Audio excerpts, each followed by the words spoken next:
دوستو آج کی کہانی خالی کمرے میں خوش آمدید۔ یہ آج سے تقریباً 30 سال پہلے کا واقعہ ہے جو میرے ساتھ پیش آیا تھا۔ میں اپنی نوکری کے لیے سکھر آیا تھا۔ یہاں میرے ماموں رہتے تھے تو کچھ دن میں ان کے گھر ٹھہر گیا کہ جب تک کہیں اور میرا رہنے کا بندوبست نہیں ہو جاتا۔ ماموں جان کے گھر میں کئی سالوں کے بعد آیا تھا۔ بچپن میں کبھی اماں جان کے ساتھ آیا کرتا تھا۔ ابھی کچھ دن ہی گزرے تھے، نئی نئی نوکری تھی، میں اس میں الجھا ہوا تھا۔ ایک رات میں دیر سے گھر لوٹا، کھانا کھا کر میں اپنے کمرے کی جانب بڑھا تو مجھے ایسا محسوس ہوا کوئی اوپر کی جانب گیا ہو۔ میرا کمرہ زینے کے سامنے تھا اور اوپر ایک کمرہ تھا جو بند پڑا تھا۔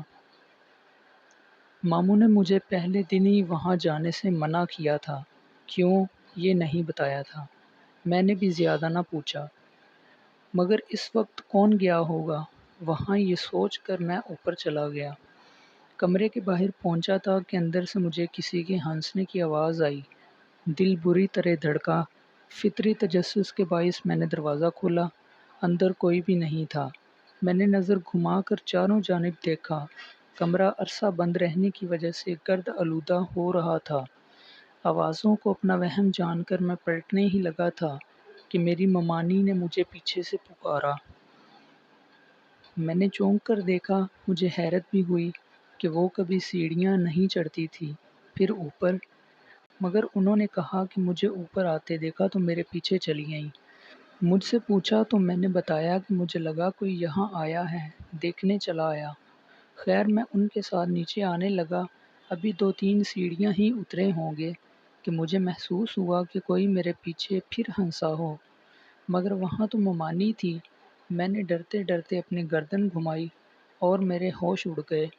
میرے پیچھے ممانی کی بجائے ایک جھلسے ہوئے چہرے والی لڑکی کھڑی تھی جس کی آنکھیں سرخ تھیں۔ خوف سے میں سیڑھیوں سے نیچے گر پڑا۔ وہ آہستہ آہستہ میرے پاس آ رہی تھی۔ میری آواز حلق میں ہی رہ گئی تھی۔